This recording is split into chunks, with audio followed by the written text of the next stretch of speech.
प्रिय छात्र एवं छात्राओं, आज एक बार पुनः आपका फिर से गूगल क्लासरूम प्लेटफॉर्म पर स्वागत एवं अभिनंदन। उम्मीद करता हूं कि आप सब घर में स्वस्थ होंगे। कल हम लोगों ने बुद्धिजीवी, नौकरशाही और सत्ता, राजनीति की तीनों अवधारणाओं की भूमिका, उसकी पृष्ठभूमि को समझने का प्रयास किया था। आज हम सब पहली जो अवधारणा है विकास में बुद्धिजीवियों की भूमिका, इस पर हम लोगों ने कल भी बात की थी। तो स्वतंत्रता प्राप्ति के बाद हर कालखंड में ये जो दशक बीते हैं उसमें बुद्धिजीवी योजनाओं को, नीतियों को, उसे बनाने में, उसको एक आधार देने में इनका बहुत बड़ा रोल रहा है। और ये लोग विकास के दिशा को तय कराने में, सरकार को सही दिशा प्रदान कराने में अपनी भूमिकाओं को अदा करते आए हैं। विकास का संबंध जीवन के प्रत्येक क्षेत्र से है, चाहे वो सामाजिक हो, राजनीतिक हो, आर्थिक हो या सांस्कृतिक हो। विकास की प्रक्रिया को गति देने में प्रत्येक समय में विचारों का बड़ा महत्व रहा है। तो जो चिंतनशील लोग रहे हैं, अपने अपने क्षेत्र में एक्सपर्टीज वाले जो लोग रहे हैं, उनका योगदान समाज में व्यापक रूप से रहा है। आज भारत तकनीकी और वैज्ञानिक शिक्षा के क्षेत्र में विश्व में अपनी पहचान बना रहा है। भारत के लोगों की जीवन प्रत्याशा में वृद्धि हुई है, साक्षरता की दर में वृद्धि हुई है, शिशु मृत्यु दर में कमी आई है, जनता की जनसंचार साधनों में निरंतर बढ़ते संपर्क के कारण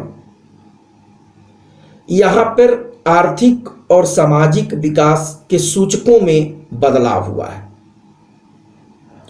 भारतीय जन समुदाय के अनेक वर्गों ने भी इस नियोजित विकास में सकारात्मक एवं कुछ अंशों में, देखिए ये जो सकारात्मक पक्ष ज़्यादा है, नकारात्मक पक्ष कम है, तो सकारात्मक भूमिका निभाई है। और कुछ हद तक ये बुद्धिजीवी वर्ग नकारात्मक स्थिति को भी उत्पन्न करता है। इस पर हम लोग आगे चर्चा करेंगे।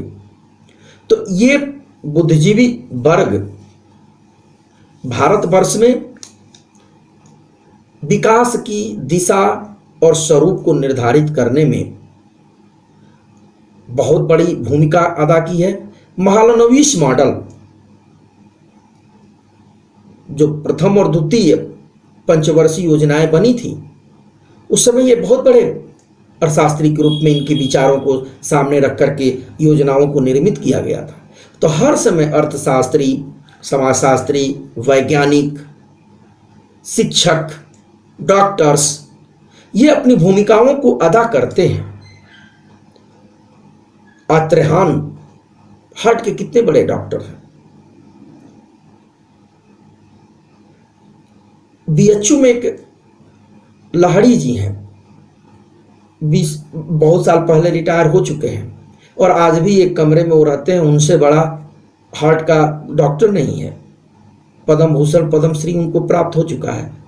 कोई किसी चीज़ से ज़रूरत नहीं और अपनी पेंशन भी उच्च चिकित्सकीय व्यवस्थाओं के लिए वो दान करते हैं।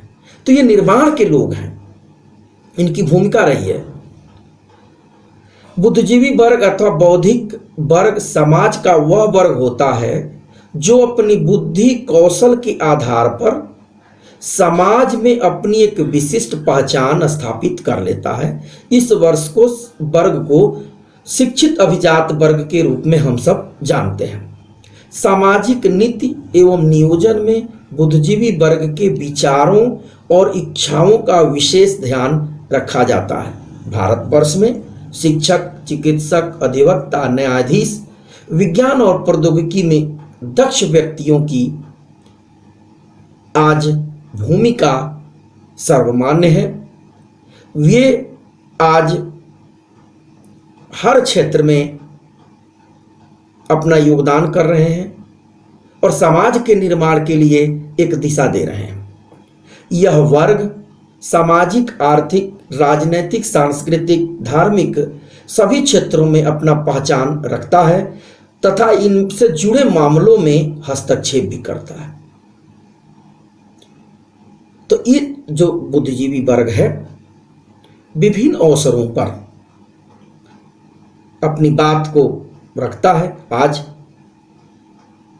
12 से 14 लोगों का एक समूह है जो इस संकट की घड़ी में प्रतिदिन भारत के प्रधानमंत्री नरेंद्र मोदी की सहायता कर रहा है।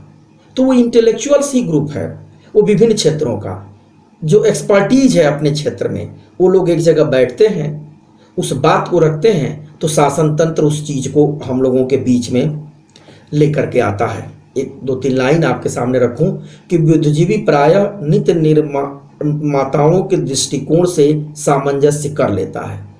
राजकीय नीति के मामलों में एक व्यवसायी के मूल्यों और उद्देश्यों के विरोध में बनने वाली नीतियों में यह वर्ग चुप्पी साध लेता है। मूल्यों का यह टकराव प्रायः नीतियों के अनेक प्रस्तावों के कारण उत्पन्न होता है। तो ये इसलिए भी होता है कि बहुत जगहों पर हितों का टकराव भी रहता है और ऐसा नहीं हो सकता कि किसी भी शासन तंत्र व्यवस्था में सभी बुद्धिजीवी वर्ग इंटेलेक्चुअल्स जो होंगे, चाहे वो पत्रकार हों, चाहे अपने अपने क्षेत्र के जाने माने लोग हों, समाजसेवी हों, समाज को दिशा देने वाले जो लोग हों, वो सभी उस नीति और नीतियों से समर्थन में ही हों। कुछ विरोध में भी होंगे और जो विरोध में लोग होंगे यदि उनकी सार्थक टिप्पणियां होती हैं तो वो भी बहुत लाभप्रद होती हैं। तो ये स्थिति जो है बुद्धिजीवी वर्ग की रही। बुद्धिजीवी वर्ग की कुछ विशेषताओं के बारे में भी हम लोग बात करें कि बुद्धिजीवी वर्ग को किन विशेषताओं के माध्यम से हम लोग समझने में समर्थ होंगे। यह वर्ग समाज के शिक्षित अभिवाद वर्ग के रूप में परिभाषित किया जा सकता है, जिसकी बात हम लोगों ने कर ली। इस वर्ग का बौद्धिक स्तर समाज के अन्य वर्गों की तुलना में अधिक होता है, स्वाभाविक रूप से। तभी इनका इम्पैक्ट भी है, तभी इनकी फॉलोइंग भी है, तभी इनकी बातों को जनमानस मानने के लिए तैयार भी होता है। तो इस स्थिति में इनकी एक अपनी जगह होती है। ज्ञान के सांस्कृतिक संग्रह में इस वर्ग की पहुंच होती है। ज्ञान के जो अलग अलग जो स्वरूप हैं उसकी ज्ञान होने के नाते, उसके संचय होने के नाते वो दूसरे तक उस बात को पहुंचाने में समर्थ होते हैं। यह वर्ग आत्मकेंद्रित होता है। आत्मकेंद्रित होने का एक कारण भी है कि जब तक ये आत्मकेंद्रित नहीं होगा तब तक वो किसी अन्य चीज पर अपनी बात रखने में समर्थ भी नहीं होगा। बुद्धिजीवी वर्ग स्वयं जुड़े मामलों में प्रतिक्रिया उत्पन्न करती है। अन्य मामलों में भी वह वर्ग वैचारिक रूप से हस्तक्षेप करती है। अपने क्षेत्र में तो करती ही है, दूसरे भी क्षेत्रों में जहां पर इसकी जरूरत हो कि नहीं ये चीज होनी चाहिए, वहां पर भी अपनी बात को ले जाने में समर्थ होती है। जननीति से जुड़े निर्णयों में यह वर्ग अपनी राय रखता है और विशेष करके समाज वैज्ञानिक जन सामान्य की आकांक्षाओं के अनुरूप कार्य करने का प्रयास करता है। आज हम लोगों के बीच मिसाइल मैन अब्दुल कलाम आज़ाद, उनके योगदानों को आज राष्ट्रपति के रूप में भी हम लोगों के लिए सम्मानित रहे। तो बहुत बड़े बड़े वैज्ञानिक हुए हैं भारतवर्ष में, जिन लोगों ने तमाम सारी ऐसी चीज़ें कर डाली जो समाज को एक दिशा देने के लिए या उनकी जीवन हम लोगों के लिए प्रेरणा का स्रोत रहा है। शिक्षक वर्ग, चिकित्सक वर्ग, अधिवक्ता, आज शासन नीतियों को चलाने के लिए बहुत सारे नियम और कानून की जरूरत है। बहुत बड़े बड़े कानूनविद हुए हैं जिन्होंने संवैधानिक स्थितियों को हम लोगों के बीच में ले आकर के उसको समझाने के लिए, ताकि कोई गलत नीति न बन सके। तो अधिवक्ताओं का भी बहुत बड़ा रोल रहा है एक से एक बड़े न्यायाधीश हुए हैं, जिन लोगों ने अपने बल पर, अपने विवेक से बड़ी बड़ी समस्याओं का समाधान किया है और समाज को नई दिशा दी है। उनके निर्णय आज विधि के विद्यार्थियों के लिए माइलस्टोन वर्क्स हैं। वो तो भारत में अब ये तो कुछ विशेषताएं हुई, किन किन जगहों पर ये बुद्धिजीवी वर्ग संक्षेप में अपनी भूमिका निभाता है। तो नियोजन और विकास की प्रक्रिया लोकतांत्रिक होने के कारण, देखिए डेमोक्रेटिक सिस्टम होने के नाते अथॉरिटी एक के पास नहीं है, सबकी सुनी जाती है। प्रायः हम लोग देखते हैं जब राज्य स्तर की और केंद्र स्तर की साल भर के बजट का ही निर्माण होता है तो उसमें एक महीने पहले एक प्लेटफॉर्म बना दिया जाता है और वहां पर वित्त मंत्रालय के पास तमाम क्षेत्र के लोगों से राय वहां पर आमंत्रित किया जाता है कि अपनी बात वहां रखें आप, कि इस वर्ष योजना में किस तरह की चीज़ों को हम करें, क्या टैक्सेशन का रूप हो, किन चीज़ों में छूट दी जाए, कौन सी नई चीज़ें और लागू की जाएं, जो योजनाएं चल रही हैं उन योजनाओं को बदलने की ज़रूरत है या उसमें और धन लगाने की ज़रूरत है। तो ये बुद्धिजीवी वर्ग और उनकी बात को वहाँ पर बड़े ही तरीके से योजना आयोग का गठन भारतवर्ष में हुआ। ये बुद्धिजीवी वर्ग का ही परिणाम था। बहुत सारे लोग वहाँ पर मिले, बैठे और बढ़ करके ये योजना आयोग का गठन किया गया और वो योजना आयोग आज भी अब नीति आयोग के रूप में है और वो बातों को हम लोगों के उसमें विभिन्न क्षेत्र के एक्सपर्टीज लोग उसके अंदर हैं और वो समय समय पर आकलन करते हैं और नीतियों के निर्माण में अपनी भूमिकाओं को अदा करते हैं। समाज के निर्मल और उपेक्षित वर्ग की आवाज बनता है ये। आज के इस समय में अन्ना हजारे का एक आंदोलन बीच में हुआ था, हम सभी ने देखा उसका कितना बड़ा इम्पैक्ट पड़ा। उसके लिए 2 दिन तक संसद को चलाना पड़ा था। तो ऐसा नहीं है कि समाज में से यदि ऐसे नागरिक समाज से लोग निकलते हैं तो उनकी बातों को सुना जाता है, उनकी बातों को वहां पर रखा जाता है।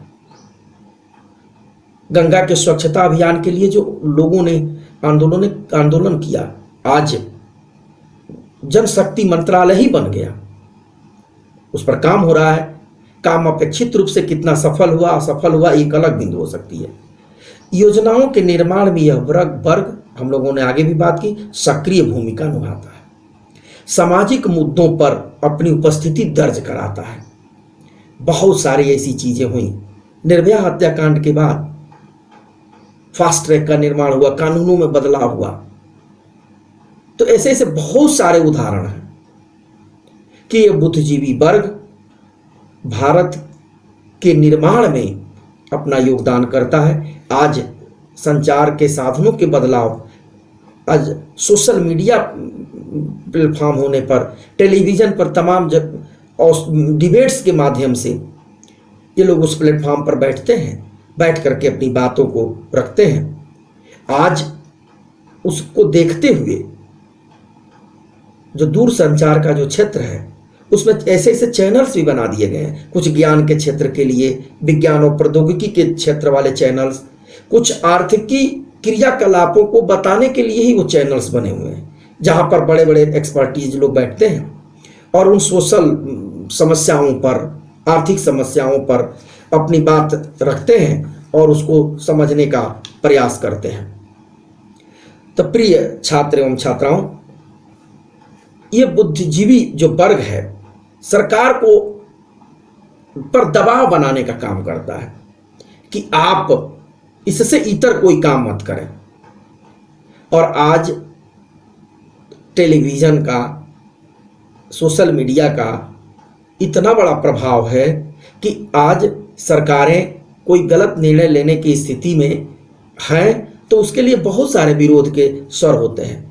कुछ इसमें नकारात्मक भी बिंदु है कि केवल विरोध के लिए कुछ अब गैंग्स के रूप दे दिए गए हैं कि एवार्ड वापसी गैंग, किसी सांप्रदायिक मुद्दे पर कौन बोलेगा कौन नहीं बोलेगा, किस मुद्दे को हमको सिलेक्टिव होना है, किस मुद्दे पर कैसे होना है। तो ये कुछ ऐसी चीज़ें भी हैं कि जहाँ पर बुद्धिजीवी वर्ग, चाहे वो सिने जगत में हो या समाज के किसी भी क्षेत्र में हो, तो आज का जो बदलाव का जो समय है वो लॉबिंग्स का भी हो गया है। तो उस लॉबिंग का भी इम्पैक्ट होता है। लेकिन हम सब आज एक व्यापक संदर्भ में बस इसको देखने का जब हम प्रयास करें तो ये संदर्भ यही हो, मान के चला जाए कि बुद्धिजीवी वर्ग जो है वो किसी भी क्षेत्र से हो, चिकित्सा के क्षेत्र से हो, विज्ञान और प्रौद्योगिकी के क्षेत्र से हो, टेलीविज़न के क्षेत्र से हो, दूरसंचार माध्यमों के क्षेत्र से हो, उस सभी की भूमिकाएं बहुत महत्वपूर्ण हैं और उनका रोल समाज निर्माण में बना हुआ है। तो बुद्धिजीवी वर्ग की आज बात हम यहीं तक ले चलें। अब चूँकि यह टॉपिक बड़ा था तो हमें ये लग रहा है कि एक लेक्चर की ज़रूरत और है, जिस लेक्चर में हम सब नौकरशाही और पावर पॉलिटिक्स, सत्ता की राजनीति को उस लेक्चर में समझने का प्रयास करेंगे। आज हम अपनी बात यहीं अब समाप्त करते हैं। बहुत बहुत धन्यवाद आप सब इस गूगल क्लासरूम प्लेटफॉर्म से जुड़े। स्वास्थ्य की ढेर सारी मंगलमय कामनाओं के साथ।